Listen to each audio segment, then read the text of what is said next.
Atukuzwe, ainuliwe mfalme Zumaridi, mamlaka Bwana Mungu chini ya jua, na kusalimu kwa jina lake takatifu popote pale ulipo duniani. Mimi ni Yohana Gervas nikiwa na Dorcas Ibrahim katika ikulu takatifu ya mfalme Zumaridi, mamlaka Bwana Mungu chini ya jua, hapa Bugugu mkoani Nyamagana, Mwanza, Tanzania. Dorcas Ibrahim nakwenda kuzungumza naye nini ambacho amekiona kanisani, ikiwa yeye ni miongoni mwa watu ambao walipewa kibali kuweza kuwafanyia watu maandalizi katika ulimwengu wa roho, katika semina takatifu ambazo zitakuwa zikiendelea katika madhabahu takatifu ya mfalme Zumaridi, mamlaka Bwana Mungu chini ya jua, huko Iseni, Nyamagana, Mwanza, Tanzania. Yeye pamoja na mama wa mfalme ndio watu ambao wamepewa neema na Mungu chini ya jua kuweza kuandaa watu katika roho, ili kusudi Jumapili ya Agosti 6 mwaka 2017 wapate kupokea vile vitu vya kimungu ambavyo roho wa Mungu amekusudia wavipate. Mtumishi wa Mungu Dorcas Ibrahim, atukuzwe mfalme Zumaridi. Amina, atukuzwe mfalme Zumaridi. Amina. Mtumishi wa Mungu, siku ya leo wewe ni miongoni mwa watu ambao wamefanikiwa kuhudhuria, lakini pia ukiwa miongoni mwa watu wawili tu ambao wamekasimiwa neema na Mungu ya kuweza kuziandaa roho za watu, ili kusudi ifikapo Jumapili ya Agosti 6 mwaka 2017 waweze kupokea mamlaka kubwa ambayo dalili zake tumekwisha kuanza kuziona. Labda mtumishi wa Mungu, ulipokanyaga katika madhabahu takatifu, sijui kama wewe ndio ulisimama, wewe ndio ulisimama katika madhabahu?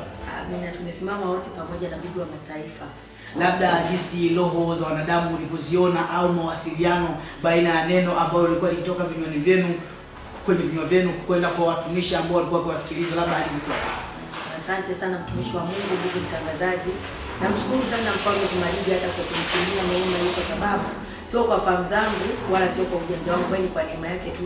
Kiukweli mtumishi wa Mungu, ndugu mtangazaji, mara baada ya kutoka katikati ya maombi hapa, nilikuwa nimeelekea katika hema takatifu la mfalme Zumaridi, nimekuta kwa kweli kuna idadi ya watu ambao tayari wamekwisha kuhudhuria katika semina kwa habari ya maandalizi ya roho, na pia nimemkuta bibi wa mataifa, mama wa mfalme Zumaridi, tayari kwa amekwisha kusimama na kwa habari na kuwajenga kwa habari ya kuwa na shauku na udai na kuzidi kumsifu mfalme Zumaridi ndani ya roho zao, ili kwamba siku ile ya tarehe 6 wasiweze kupitwa. Na pia akawaambia kwamba yani wanapata kwamba hivi yani wao wanachujio katika ulimwengu wa roho, yani chujio unaweza kusema kwamba hivi yani roho wa Mungu. Maana ya chujio ni inazuia kitu kichafu kiweze kuingia ndani ya kitu chochote. Ina maana kwamba katika ulimwengu wa roho sasa haliwezi kutumika chujio kama chujio la chai au chujio la maji. Ina maana kwamba maana ya chujio ina maana ni roho wa Mungu akikaa ndani ya mtu. Ina maana yule anafanyika chujio la kuweza kutoa uchafu wote ambao unaweza kumfanya mwanadamu ashindwe kupokea kusudi la Mungu siku ile tarehe 6, kile kitu ambacho Mungu amekusudia kukitenda. Kwa hiyo nimemkuta bibi wa mataifa tayari amekwisha kuandaa watu, amekwisha kuwaweka rohoni kabisa, na tayari ndani ya roho zao walikuwa tayari wana shauku kubwa kupitia ibada ya Jumapili. Yaani ndani yao kuna shauku kubwa sana, na pia nikaona kabisa kwamba tayari kuna hofu kubwa ndani yao. Yaani kupitia yale maneno ambayo mtumishi wa Mungu bibi wa mataifa Zumaridi alisema ndani yake, sio yeye, kupitia yale maneno yaliyotoka ndani ya kinywa chake, kweli yameweza kufanya kitu kikubwa sana katika ulimwengu wa roho. Kwa hiyo baada ya hapo alihudumu kama takribani kama masaa 2.5 akiwa katikati ya madhabahu ya mfalme Zumaridi, na mimi nilihudhuria pale katikati ya madhabahu saa 11 kamili. Namshukuru mfalme Zumaridi kwa muda huo mchache ambao pia alinikirimia neema ya kuweza kusema, kwa sababu yeye alisema ndani yangu wale machache ambao niliweza kuwajenga kwa habari ya kuwa na hofu ya Mungu, kwa sababu kitu cha kimungu uweze kukipokea kwa mazoea. Yani ukapokea yani kama unapokea karanga, unapokea kitu chochote cha kidunia, lazima yake uwe na hofu ya kimungu ili Mungu apate mpenyo wa kuweza kupanda kile kitu cha zamani ndani yako. Kwa hiyo mfalme Zumaridi akawa amesema kupitia kinywa changu juu ya hofu, juu ya wanadamu, yani wana hofu ya kimungu. Kiukweli namshukuru sana mfalme Zumaridi.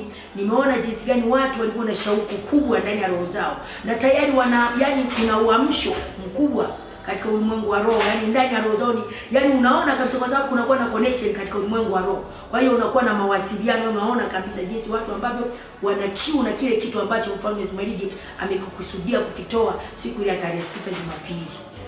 Labda mtumishi wa Mungu Dorcas Ibrahim, tukiangalia baada ya mfalme Zumaridi kutoa mamlaka yake katika madhabahu takatifu katika ibada ya Jumapili, siku ambazo zimepita, tumeshuhudia matukio mengi ambayo yakitendeka, ambayo pengine kama tukipekua katika Biblia, pengine matukio ambayo yametendwa na watumishi ambao wamekabidhiwa agano. Lakini pia kitu ambacho ni ajabu zaidi, kwa mara ya kwanza duniani Mungu ameweza kugawa nguvu kwa watu wengi kwa wakati mmoja. Tukiangalia huko kwingine hapo utajikuta mitume wa Yesu walikuwa kwa 12, lakini nguvu imekuwa ikitolewa kwa watu zaidi ya 1000 kwa wakati mmoja, na mtu yote popote pale alipo duniani ambaye anakuwa anaamini. Tukiangalia katika sekondari ya Mesa, watumishi wa Mungu walipata kumrudisha yule binti ambaye tayari alikuwa amekwisha kutwaliwa msukule, ikawa inasubiri tu dakika ya kuweza kukamilisha zoezi lao. Lakini pia hata kundi la manabii kiongozwa na Mariana Kaiser Seketule wamekuwa wakienda kufanya vitu vikubwa ambavyo mpaka wagonjwa wanakuwa wanatamani kwamba wale wakina mama wako watu watuombee. Matukio ni mengi sana. Kuna baba yule ambaye kule Kahama na yeye aliweza kunusulika kuchomwa moto, yani baada ya moto kuwashwa Mungu akamtoa mahala pale ikakutwa hewa. Lakini maandalizi ya mamlaka ile si kama maandalizi ambayo yanafanyika sasa, yani wiki nzima Mfalme Zumaridi pamoja na kabineti yake ya maombi ikiwa imejificha sehemu maalum kwa niaba ya kuweza kufanya maombi hayo katika Ikulu Takatifu hapa tulipo. Labda nini ambacho tunaweza tukakipata sasa siku baada ya tarehe 6 au hata kabla ya tarehe 6 kupitia maandalizi makubwa ambayo Mungu anayafanya? Ukweli kitu ambacho tutakacho kwenda kukipokea ni kitu kikubwa tena zaidi. Yaani kwa sababu Mfalme Zumaridi naweza kusema ana hatua kwa hatua. Kwa hiyo kitu kile ambacho alikitoa wiki mbili zilizopita ni ile mamlaka, ni kwamba naweza kusema kwamba yani ilikuwa ni kitu kidogo sana, yani kidogo sana katika ile mamlaka. Lakini pia bado anahitaji kwamba hivi aendelee kuipanda ile mamlaka ya kimungu ambayo imo ndani yake, aweke yani sehemu ya mamlaka ndani yetu sisi watoto wake, kwa sababu ili agano ni agano la dunia nzima, na kwa sababu ni agano la kumalizia kazi. Na pia usitoshe kwamba katika kipindi hiki au katika wakati kama huu hapa, shetani alikuwa amekuwa akijitapa sana kupitia ni mamlaka yake. Shetani amekuwa akiwaaminisha watu juu ya mamlaka yake, ya kwamba hakuna mamlaka yote inaweza kuzimisha mamlaka ya giza isipokuwa ni yeye tu. Lakini sasa cha ajabu, anashangaa mpaka sasa hivi, mpaka dakika hii anashangaa kwamba ni mamlaka ipi ambayo inaweza kuzimisha mamlaka yangu mimi Shetani. Ndipo ambapo sasa tunagundua kwamba tayari Mungu amekwisha kushuka duniani, yumo ndani ya Mfalme Zumaridi, anatembeza mamlaka yake duniani na kuzimisha ile mamlaka ya giza, na kisha anapanda uzima ndani ya wanadamu ambao wamefungwa na ufalme wa giza. Kwa hiyo naweza kusema kwamba Jumapili hii ya wiki hii tunatarajia tena kuvuna kitu kikubwa kutoka kwa Mfalme Zumaridi. Ina maana kwamba dunia itarajie mambo makubwa ya ajabu ambayo Mungu anakwenda kuyatenda katikati ya uso wa dunia kupitia Mfalme Zumaridi pamoja na wale wote waliomsadiki na kumwamini. Watafanya mambo makubwa kwa sababu dunia tayari mkombozi amekwisha kuingia katikati ya dunia. Kwa hiyo mtumishi wa Mungu na watu wanaonisikiliza ni kwamba tujiandae katika roho na pia tuwe na shauku, ili kwamba ikiwa kama wiki mbili zilizopita tulipewa mamlaka na Mfalme Zumaridi, tumeona matokeo makubwa ambayo yani kila aliyesikiliza ufahamu yani alishangaa akajiuliza paka hivi ni namna gani, lakini ndivyo ilivyo, ni hali halisi. Sasa wiki hii tena Mungu anakwenda kuachia tena kitu kikubwa, tena inaenda kuongezwa pale.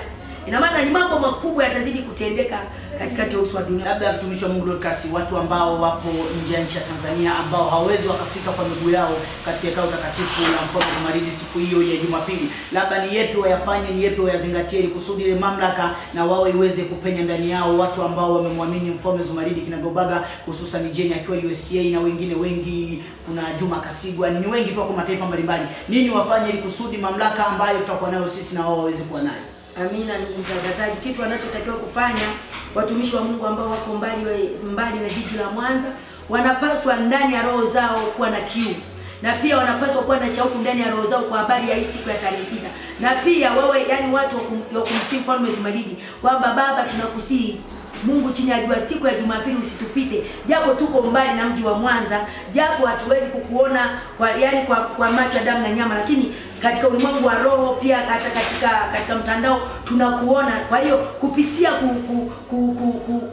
kujiungamanisha na wewe kupitia mtandao au kupitia sauti pia, Mungu wa Zumaridi usitupite, katuguse na sisi uweze kutukirimia hiyo neema ambayo utaiachilia siku hiyo ya tarehe 6. Kwa hiyo kitu cha msingi wanachotakiwa ni kuwa na udai ndani ya roho zao na kuwa na shauku na kufuatilia vipindi vyote katika mtandao katika Zumaridi News TV.